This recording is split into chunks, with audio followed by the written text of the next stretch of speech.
Dare to Imagine was started in 2014 with just 20 people who came to hear the vision. A little bit later, in December 28, 2014, we had our first worship service. 57 people joined the church. And then we had our first public worship service on March 1st of 2015. And really the rest is history. I never will forget, we had just celebrated D2I Day. It's the day in which we celebrate our public launch, and it had just taken place on the first Sunday of March of 2020. And then in 2 weeks, the world changed and COVID hit. And we had gone from the church being full to now me preaching to a camera. Really from the beginning, we really took up the mantle of ministry and the call to ministry, as Kevin would articulate it, which is the doors of the church never close.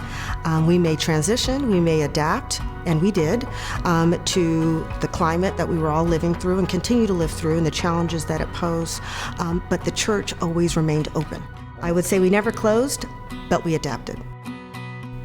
And it was at that moment as I prayed to God, God, what do you want us to do?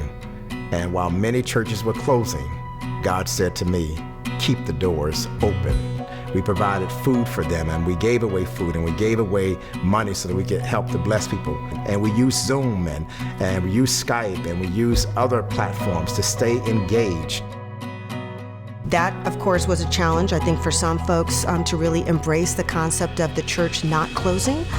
But with the advent of technology and being able to utilize that and being able to have other ways for folks to be able to gather and serve, it allowed us to continue to see Jesus' ministry play out, and it allowed us to continue as a community to worship.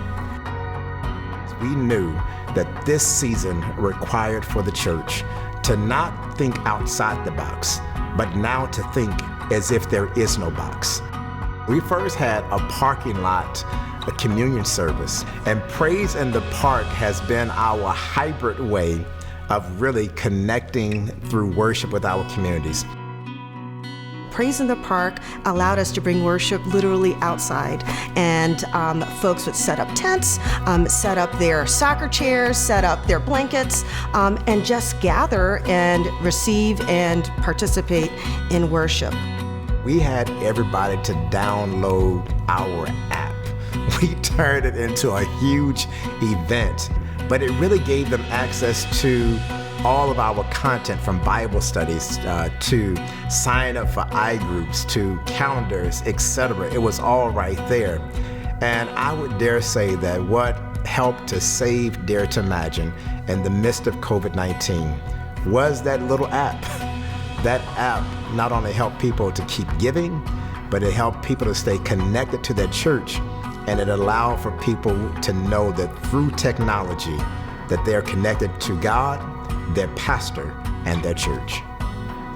And as I look at the church and what we were able to do in 2020, it was we dared to bless people, and we dared to give them hope, and we dared to help them understand that even in this season, that God is Emmanuel, because God is with us.